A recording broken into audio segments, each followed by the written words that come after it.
কারা রাজমা খেতে পছন্দ করেন আপনারা কমেন্টে জানাবেন। আমাদের ঘরে প্রতিটা মানুষই রাজমা খেতে পছন্দ করে, বিশেষ করে আমার মেয়ে। তাই আজকে রাজমা বানাচ্ছি। কিভাবে বানাবো আপনাদেরকে দেখাবো। নিয়েছি রাজমা ভালো করে ধুয়ে 6-7 ঘন্টা ভিজিয়ে রেখেছিলাম। তারপরে নুন দিয়ে বয়েল করে নিয়েছি। বয়েল করার জলটা ফেলিনি, রেখে দিয়েছি। রাজমাতেই দেব পেঁয়াজ, আদা, রসুন, লঙ্কা, কাশ্মীরি লাল লঙ্কা গুঁড়ো, জিরে, ধনে বাটা। ফোড়নে দেবো জিরে, দারচিনি, এলাইচি আর একটা শুকনো লঙ্কা। এবার আমি মশলা দিয়ে দেবো।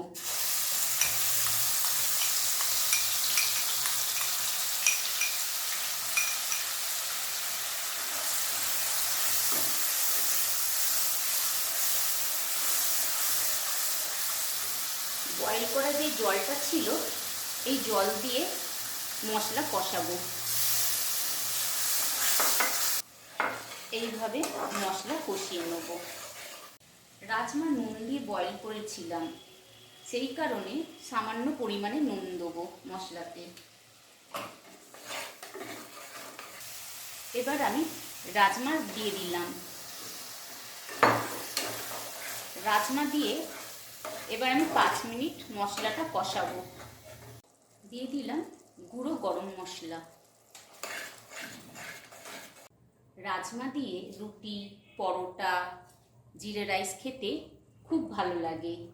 তাই একটু জিরে রাইসও বানিয়ে নেব আর আপনাদের দেখাবো কিভাবে আমি জিরে রাইস বানাবো। রাজমা হয়ে গেছে, এবার আমি নামিয়ে নেব। এখন আমি বানাবো জিরা রাইস। বাসমতি চাল আমি ভালোভাবে ধুয়ে 8 ঘন্টা ভিজিয়ে রেখেছিলাম। তারপরে নুন দিয়ে বয়েল করে নিয়েছি জিরে, নিয়েছি সামান্য লঙ্কা গুঁড়ো আর 1 চামচ ঘিটা দিয়ে দিলাম।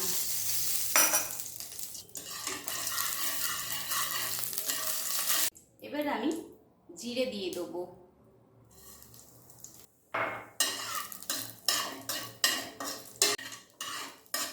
এবার আমি রাইসটা দিয়ে দিলাম। লঙ্কার গুঁড়োটা ছড়িয়ে দিলাম উপর দিয়ে। এইভাবে টস করে নেব।